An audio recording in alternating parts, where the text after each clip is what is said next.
आपका वजन कम होते जा रहा है, that means something is going on in your body. कोई भी सिम्टम को कब हमें ऐसा सोचना चाहिए कि अब ये नॉर्मल नहीं है, नॉर्मल नहीं लेना चाहिए। शरीर में कोई भी गांठ है, छोटी से छोटी गांठ, क्या उसके लिए भी हमें डॉक्टर को दिखाना चाहिए? क्या एक सिंपल ब्लड टेस्ट से कैंसर को पकड़ा जा सकता है? I welcome you all in second season doctor with doctor. We are proud that we are starting this again. मैं हूं डॉक्टर दीपक गर्ग, मैं ऑर्थोपेडिक सर्जन हूं और आज हमारे चीफ गेस्ट होंगे doctor Neha Gupta. Doctor Neha Gupta consultant medical oncologist. सो मैडम, आज का हमारा टॉपिक है कॉमन कैंसर सिम्टम्स जो हम इग्नोर कर देते हैं हमारी डे टू डे लाइफ में। क्या कैंसर साइन देता है जो हमें पहले ही पकड़ लेने चाहिए? Sir, cancer basically is nothing, कुछ नया लेके नहीं आएगा। It is a common sign symptom जो डेली लाइफ में हमारे सबके साथ हो रहे हैं। बेसिकली होता क्या है कि इग्नोरेंस बहुत ज़्यादा है हमारी लाइफ में। अगर किसी को हेडेक है जो चलता ही जा रहा है, महीना 2 महीना 3 महीना हो गया, बट हम नॉर्मल पैरासीटामोल खा ली, कभी कोई भी हमने एनाल्जेसिक खा लिया और ठीक हो गया, हम कहते हैं कोई बात नहीं, इट्स ओके, बट हम डॉक्टर के पास जाते ही नहीं है। कई बार वो ही अलार्मिंग सिम्टम होता है हमारे उसका, तो we should take every symptom as a warning for us. तो मैडम, कॉमनली कौन से ऐसे सिम्टम्स होते हैं जो 90% इंडियंस नॉर्मल सिम्टम समझ के इग्नोर कर देते हैं और आगे चल के उनको रिग्रेट करना पड़ता है? नॉर्मल है, बहुत नॉर्मल है। जैसे मान लो किसी के मुंह में छाले हो गए, ठीक है, छाले 10 दिन में 15 दिन में ठीक हो गए, फिर दोबारा से महीने बाद हो गए, फिर से हो रहे, मतलब repeatedly this episode is going on और वो हील नहीं हो रहे, वहीं पे पड़ा है। तो this particular can convert into cancer at any time in the life. क्या सच में कैंसर एक साइलेंट डिजीज होती है? You can say that because cancer में जो सिम्टम होते हैं इट्स वेरी कॉमन। किसी को खांसी शुरू हो गई, बुखार आ रहा है, छाती में दर्द है, तो हम यूजुअली इग्नोर कर देते हैं इसको, क्योंकि हमें लगता है कुछ नया, कुछ अलग होगा तभी कैंसर होगा, पर नहीं, सिम्टम तो सेम ही आएंगे ना। इसलिए कैंसर साइलेंट डिजीज बोल सकते हो, बिकॉज पेशेंट हमारे पास ओपीडी में तब आते हैं जब उनको लगता है कि अब घर पे मैनेज नहीं हो पाएगा, अभी we have to go to hospital. तब जब इन्वेस्टिगेट करते हैं, उनको सिटी स्कैन वगैरह कराते हैं, तो पता चलता है कि गांठ पड़ी है फेफड़े में या फिर कहीं पे भी ग्रोथ पड़ी है, जो पेशेंट कभी एक्सपेक्ट भी नहीं करता। एग्जैक्टली। बहुत लोग बोलते हैं यार ये तो नॉर्मल है और उसको छोड़ देते हैं। कोई भी जैसे कि वजन कम हो रहा है, तो क्या इसमें कुछ हमें करना चाहिए? बेसिकली अगर वेट लॉस मोर देन 10%, जैसे मान लो आप 70 kg के हो, पर लास्ट 6 मंथ में आपका 10% से ज्यादा वेट लॉस हो गया, 7 kg लॉस हो गया 6 मंथ्स में, ठीक है, आप कुछ कर नहीं रहे हो, ना एक्सरसाइज, ना जिम, ना डाइट, बिना कुछ करे आपका वजन कम होते जा रहा है, that means something is going on in your body. कोई भी सिम्टम को कब हमें ऐसा सोचना चाहिए कि अब ये नॉर्मल नहीं है, नॉर्मल नहीं लेना चाहिए? मतलब बेसिकली ऐसे नॉर्मल नहीं बोल सकते, बिकॉज मेरे ओपीडी में एक पेशेंट आया था, सेम जैसे क्वेश्चन पूछ रहे हो ना, उन्होंने भी सेम क्वेश्चन पूछा कि मेरी वाइफ को कभी कोई प्रॉब्लम नहीं आई, पर 10 दिन से उनको हेडेक हो रहा था, जो कि एकदम थ्रॉबिंग हेडेक था। हम दवाई ले लेते ठीक हो जाता था, पर वो कंटिन्यू साइकिल चलता रहा लास्ट 10 डेज से। तो फिर उन्होंने जाके डॉक्टर को दिखाया, एमआरआई कराया।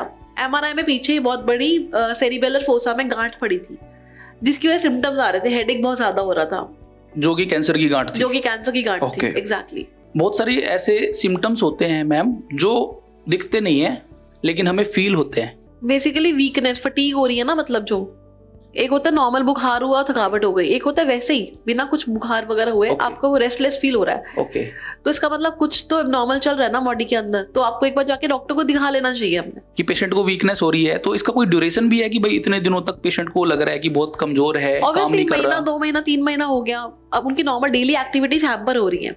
पहले वो क्या होता है, आराम से अपना काम कर पा रहे थे, पर अभी वो कह रहे हैं कि उनको काम करने में दिक्कत हो रहा है, they have to take rest before doing something, that means something is abnormal. बहुत लोग ऐसा बोलते हैं कि कैंसर के जो गांठ होती है वो कभी दर्द नहीं करती, तो क्या ऐसा होता है मैम? यस, ऐसा होता है। जैसे फॉर एग्जाम्पल ब्रेस्ट लंप है, हम स्पेशली बोलते हैं फीमेल्स को भी कि अगर ब्रेस्ट में गांठ है और वो दर्द नहीं कर रही, तो that means something is abnormal, it is not a normal thing.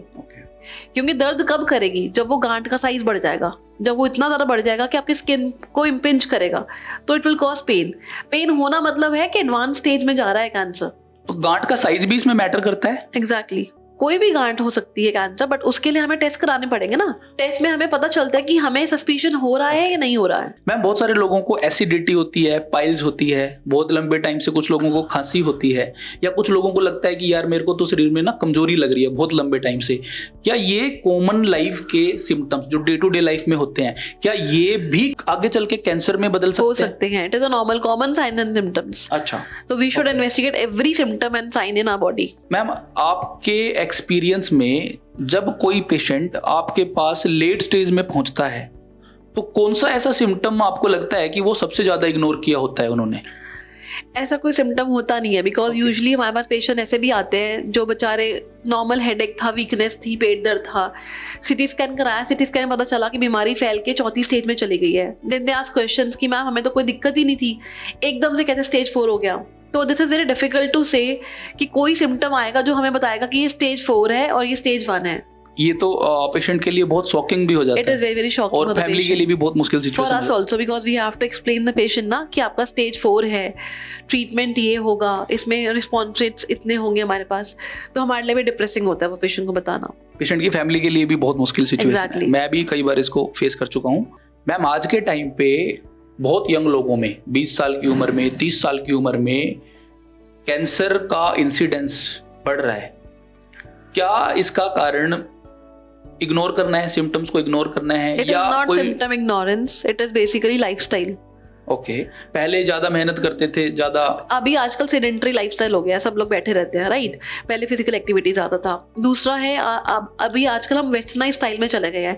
पहले कोई सुनते थे हम स्मोकिंग कर रहे हैं बच्चे, है ना, नहीं सुनते थे। अभी because we are more stick to ये टीवी एंटरटेनमेंट एंड ऑल, जिसकी वजह से क्या गलत इम्पैक्ट पड़ रहा है mentally also and physically also.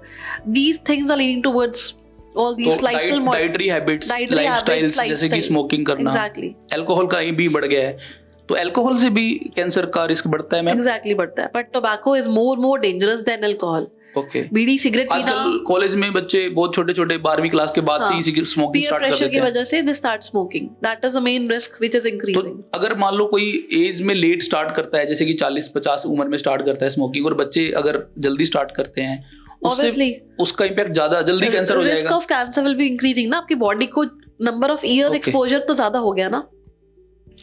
Ma'am कोई भी सिम्टम है पेशेंट को, तो कब वो सिम्टम रेड फ्लैग बन जाता है? There are so many things, like जैसे फीमेल में ब्रेस्ट लंप है ना, वो फीमेल्स क्या करती है कि छोटी सी गांठ है घर पे लेके बैठी रहती है।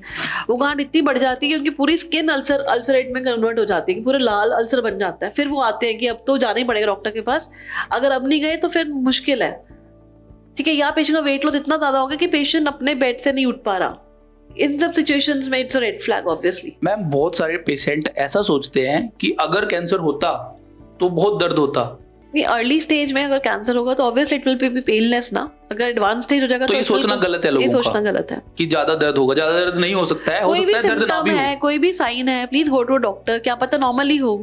अगर कोई गांठ है जिसमें बिल्कुल भी दर्द नहीं है तो लोग उसको इग्नोर कर देते हैं। मेरे पास भी बहुत सारे पेशेंट आते हैं, बोलते हैं कि बहुत सालों से गांठ थी बट टेंशन नहीं थी, कोई दर्द नहीं था।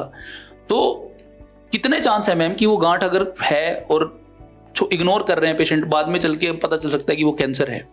काफी % चांसेस है, काफी ज्यादा चांसेस हैं। तो हमेशा कोई गांठ को इग्नोर करना नहीं चाहिए। बहुत सारे लोग ऐसा सोचते हैं बायोप्सी अगर करेंगे, अगर टुकड़ा लेंगे तो हमारा अगर कैंसर है तो वो फैल जाएगा, और वो इस चक्कर में ट्रीटमेंट नहीं कराते, डॉक्टर को भी नहीं दिखाते, और बायोप्सी अगर कोई डॉक्टर बोलता है तो मना कर देते हैं। इसके बारे में आप क्या बोलोगे? It's a myth only, because बिना बायोप्सी करे, बिना टिश्यू लिए हमें कैसे पता चलेगा कि कैंसर है या नहीं है? हम बिना बायोप्सी के तो ट्रीटमेंट नहीं शुरू कर सकते ना। तो ये दिमाग में मिथ है कि अगर बायोप्सी लिया तो फैल जाएगा, तो ऐसा नहीं है। तो ये सोच गलत है, सोच गलत है। बायोप्सी से फैलता नहीं है। यस, तो बायोप्सी हमेशा करनी चाहिए। बायोप्सी के बिना ट्रीटमेंट नहीं स्टार्ट हो सकता। क्या एक सिंपल ब्लड टेस्ट से कैंसर को पकड़ा जा सकता है?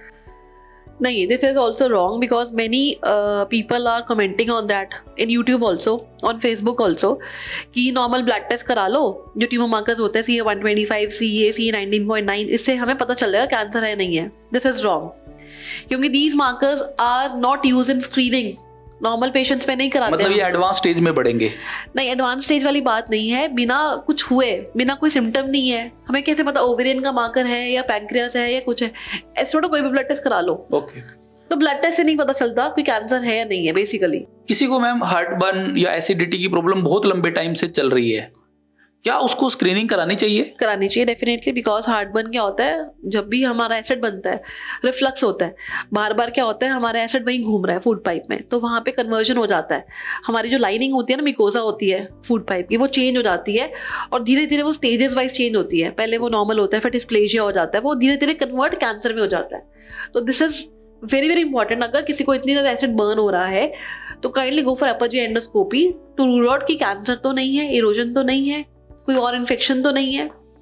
मैम हमारे देश भारत में बहुत ज़्यादा ओरल कैंसर्स का इंसिडेंस है, मुंह का कैंसर, जीभ का कैंसर, इधर बाहर स्किन का कैंसर, इसका क्या कारण है? Most common smoking, tobacco. 80% लोग क्या करते हैं, जर्दा लेते हैं, ठीक है, जर्दे को अपने एक जगह रख लेते हैं, उसको बार बार वहीं रखोगे, पूरा टाइम रखे रखोगे, वो कन्वर्ट हो जाएगा ना मिकोजा, नॉर्मल मिकोजा हमारी, वो कैंसर में कन्वर्ट होना शुरू हो जाती है। इसलिए smoking is very very hazardous for your health. Young age में लोग सोचते हैं कि ये ओल्ड एज की बीमारी है, और अगर मान लो जैसे कि मैं अभी 30s में 40s में अगर कोई है तो उसको कोई सिम्टम भी आएगा तो हमेशा इग्नोर करता है, यार कैंसर तो हो ही नहीं सकता। तो इस सोच के बारे में आप क्या बोलोगे? नहीं, अभी ये सोच बदलनी चाहिए, बिकॉज अभी कैंसर का इंसिडेंस इतना ज़्यादा बढ़ गया है यंग पॉपुलेशन में भी, जो हम भी नहीं देखते थे पहले। अभी इन अर्ली 30s फीमेल तो हमारे पास बहुत सारी आ रही है ब्रेस्ट कैंसर को लेके, ठीक है। अर्ली 30s में आप देखोगे लंग कैंसर भी आ रहा है, रेक्टल कैंसर भी आ रहा है, जो बहुत ही कॉमन है। मतलब I have so many patients in OPD 28, 30, 35 years having rectal cancer, lung cancer, breast cancer. तो this is not at all, ऐसा नहीं है। अभी कैंसर का incidence in the young population is also very increasing on the very high trend. कौन सा ऐसा symptom है जो आप अपने खुद के अंदर भी कभी इग्नोर नहीं करोगे? ऐसे तो बहुत सारे सिम्टम्स होंगे ना बॉडी में, जैसे फॉर एग्जांपल ब्रेस्ट लंप है, तो ऑब्वियसली तो कभी इग्नोर नहीं करना चाहिए, नेवर इग्नोर। तो जैसे कि ब्रेस्ट लंप को कभी इग्नोर नहीं करना चाहिए, और ऐसी क्या चीजें हैं? ठीक है, ब्रेस्ट लंप हो गया, वेट लॉस हो गया, वेट लॉस हमारे बॉडी में बहुत ज्यादा वीक हो गया है ना, भूख नहीं लग रही। ओके, भूख नहीं लग रही, वेट लॉस हो गया, और खांसी हो रही है लंबे टाइम से, महीना, 2 महीना, 3 महीना हो गया, खांसी नहीं जा रही, और चेस्ट पेन हो रहा है, कारण नहीं पता, कारण नहीं पता चल रहा। और बहुत सारा कुछ है, पेट दर्द है, मोशन नहीं पास हो रहे, डायरिया हो रहा है बहुत ज्यादा। आपके पास बहुत सारे पेशेंट आते होंगे जो बोलते होंगे गूगल पे तो ये लिखा है, गूगल पे तो ये लिखा है, बहुत ज्यादा। ऐसा कोई जो लोगों को गलत गाइड मिलती है? सबसे इम्पोर्टेंट, लोग क्या कहते हैं, लोग कहते हैं, हमारे साथ वाले पड़ोसी कह रहे थे कि आपको कैंसर हो गया तो आप आटा खाना छोड़ दो, वीट खानी छोड़ दो। ओके, ठीक है, patient start leaving wheat, multigrain रोटी खाने पे आ जाते हैं। तो कहते हैं मैम रोटी खाने का बहुत मन कर रहा है, पर पड़ोसी ने बोला कि आटे वाली रोटी नहीं खानी। मैंने क्यों? क्योंकि उससे कैंसर बढ़ जाएगा, पहली चीज, जो कि it is a miss normal obviously.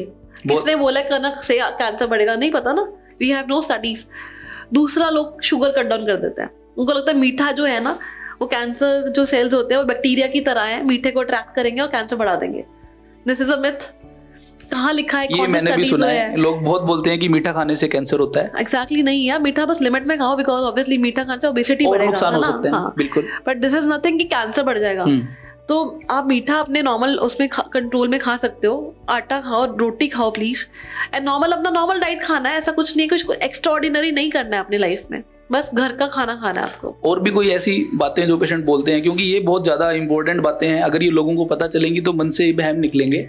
लोग यही बोलते हैं ना, बायोप्सी नहीं करानी है, ये मत खाओ, हमने तो ये भी छोड़ दिया, पेशेंट को एकदम से एक्लूडेड कर दिया, बाहर नहीं लेके जाते। हाँ, और दूसरा बात बोलते हैं कि हमारे छोटे छोटे बच्चे हैं घर पे, ये सेम प्लेट में या सेम दादी नानी के साथ खाना खा सकते हैं? ऑब्वियसली खा सकते हैं। इट इज नथिंग कंटामिनेबल डिसीज नहीं है ना कि एक से दूसरे को तो साथ खाने से कभी कैंसर नहीं फैलता। एग्जैक्टली, बिल्कुल मैम। क्या कुछ ऐसा है कि खाने से कैंसर बढ़ता है और हमें अवॉइड करनी चाहिए कोई चीजें जो हम डे टू डे लाइफ में खाते हैं? नॉर्मल है ना, इतना ज्यादा अपन फैटी फूड खाते हैं बहुत ज्यादा, जो हमें पता भी नहीं होता। हम जाते हैं समोसे खा लिए, बट वो सेम तेल में बार बार कुक हो रहे हैं।